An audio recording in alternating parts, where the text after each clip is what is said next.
जय श्री कृष्ण।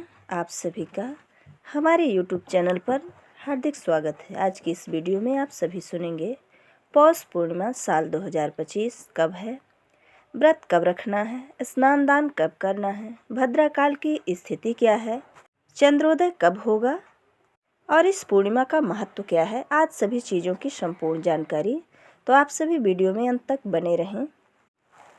पौष पूर्णिमा के अवसर पर पवित्र नदियों में स्नान करने से व्यक्ति के समस्त पाप नष्ट हो जाते हैं और उसे जीवन मृत्यु के चक्र से मुक्ति मिलती है। इस दिन किए गए सभी धार्मिक कार्यों का फल अनंत काल तक मिलता रहता है। पौष पूर्णिमा का दिन पौष महीने का आखिरी दिन होता है और इसे विशेष रूप से संतों और साधुओं के लिए खास माना जाता है। इस दिन लाखों लोग पवित्र नदियों में स्नान करते हैं और पुण्य कमाने के लिए दान करते हैं। कई पुराणों में कहा गया है कि पौष पूर्णिमा के दिन स्नान और पुण्य कार्यों से व्यक्ति को मोक्ष की प्राप्ति होती है। पौष पूर्णिमा 13 जनवरी 2025 को मनाई जाएगी। इस दिन महाकुंभ का पहला शाही स्नान भी होगा। पौष पूर्णिमा के ही दिन माघ मास के पवित्र व्रतों की शुरुआत होती है और इस दिन शाकंभरी जयंती भी मनाई जाती है। अब आइए सबसे पहले जान लेते हैं पौष पूर्णिमा के शुभ मुहूर्तों के बारे में। तो साल 2025 की पूर्णिमा तिथि का प्रारंभ होने जा रहा है 13 जनवरी सोमवार सुबह 5:04 से और पूर्णिमा तिथि का समापन होगा 14 जनवरी मंगलवार सुबह 3:56 में। इसलिए पौष पूर्णिमा यानी साल 2025 की पूर्णिमा मनाई जाएगी 13 जनवरी 2025 दिन सोमवार को। 13 जनवरी दिन सोमवार को सूर्योदय होगा सुबह 7:14 में और सूर्यास्त शाम 5:56 में। इस दिन ब्रह्म मुहूर्त का समय रहेगा सुबह 5:38 से 6:26 तक। आद्रा सुबह 10:38 तक, बाद में पुनर्वसु।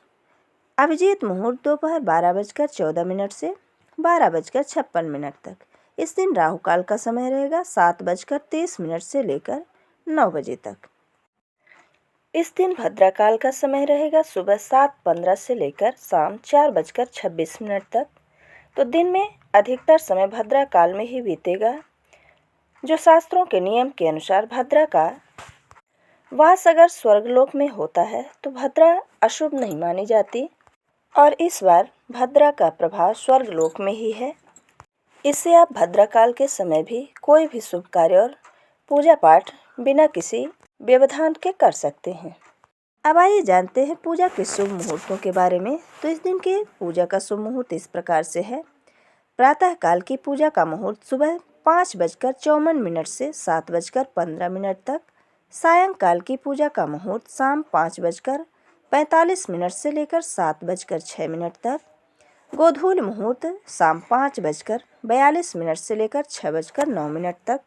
इस दिन चंद्रोदय होगा शाम 5:25 में। पूर्णिमा के दिन चंद्रोदय के बाद अर्घ्य दिया जाता है और अर्घ्य के बाद ही व्रत को तोड़ा जाता है। तो चंद्रोदय 5:25 पर होने वाला है। इसके बाद ही आप चंद्रमा को अर्घ्य दें और अपने व्रत को खोलें। पौष माह की पूर्णिमा के दिन पवित्र नदियों में स्नान करने से व्यक्ति के सभी पाप नष्ट हो जाते हैं और उसे जीवन और मृत्यु के चक्र से मुक्ति मिलती है। इस दिन किए गए सभी पुण्य कार्यों का फल अनंत गुना मिलता है। खासकर काशी, प्रयाग और हरिद्वार जैसे पवित्र नदियों में स्नान का विशेष महत्व बताया गया है। ऐसा माना जाता है कि महाकुंभ के समय प्रयागराज के संगम में स्नान करने से मोक्ष के सभी द्वार खुल जाते हैं। इस दिन विशेष रूप से माघ स्नान का संकल्प लिया जाता है क्योंकि इस दिन किए गए पुण्य कार्यों से जीवन में सुख और शांति मिलती है। पौष पूर्णिमा के दिन व्रत, पूजा, स्नान और दान करने से जीवन में खुशहाली और भगवान की कृपा प्राप्त होती है। ऐसा माना जाता है कि पूर्णिमा के दिन मंदिरों में देसी घी का दीपक जलाया जाता है और ऐसा करने से सुख शांति की प्राप्ति होती है।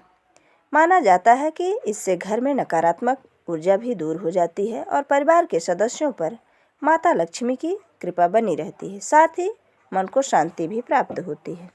पौष माह जो है वो सूर्य देव का महीना कहलाता है।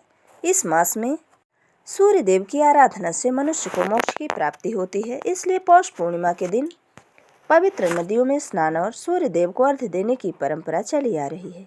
चूँकि पौष का महीना सूर्य देव का माह है और पूर्णिमा चंद्रमा की तिथि है, अतः सूर्य और चंद्रमा का यह अद्भुत संगम पौष पूर्णिमा की तिथि को ही होता है। इस दिन सूर्य और चंद्रमा दोनों के ही पूजन से मनोकामनाएं पूर्ण होती हैं और जीवन में आने वाली सभी बाधाएं दूर होती हैं। अब आइए जानते हैं पौष पूर्णिमा व्रत की पूजा विधि। तो पौष पूर्णिमा के दिन प्रातःकाल स्नान से पहले व्रत का संकल्प लेना चाहिए। पवित्र नदियों या फिर सरोवरों में स्नान करके वरुण देवता को प्रणाम करना चाहिए। स्नान के पश्चात सूर्य मंत्र का उच्चारण करते हुए सूर्य देव को अर्घ्य देना चाहिए। स्नान से निवृत्त होकर भगवान मधुसूदन की पूजा करनी चाहिए और उन्हें नैवेद्य अर्पित करना चाहिए। किसी जरूरतमंद व्यक्ति या ब्राह्मण को भोजन कराकर दान दक्षिणा भी देनी चाहिए। दान में तिल, गुड़, कंबल और ऊनी वस्त्र विशेष रूप से देने चाहिए। अब आइए जानते हैं पौष पूर्णिमा के दिन किए जाने वाले कुछ उपाय। तो पौष पूर्णिमा के दिन चावल का दान करना विशेष शुभ फलदायी माना गया है। चावल का संबंध चंद्रमा से होता है और पूर्णिमा के दिन चावल का दान करने से चंद्रमा की स्थिति किसी भी व्यक्ति की कुंडली में काफ़ी मजबूत हो जाती है। पौष पूर्णिमा के दिन पानी में गंगा जल मिलाकर कुश हाथ में लेकर स्नान करना चाहिए और पौष पूर्णिमा पर पीपल के वृक्ष पर माँ लक्ष्मी का आगमन होता है। इससे सुबह उठकर पीपल के पेड़ के सामने कुछ मीठा चढ़ाकर जल अर्पित करना चाहिए। पौष पूनम पर भी पति पत्नी चंद्रमा को दूध का अर्घ्य अवश्य देना चाहिए। इससे दाम्पत्य जीवन में मधुरता बनी रहती है। पौष पूर्णिमा के दिन चंद्रोदय के समय चंद्रमा को कच्चे दूध में चीनी और चावल मिलाकर ओम स्त्राम स्त्रीम स्त्रौम सह चंद्रमसे नमः अथवा ओम ऐं क्लीं सोमाय नमः मंत्र का जाप करते हुए अर्घ्य देना चाहिए। इससे आर्थिक समस्या खत्म होती है। पौष पूर्णिमा के दिन माँ लक्ष्मी के चित्र पर 11 कौड़ियाँ चढ़ाकर उन पर हल्दी से तिलक करें।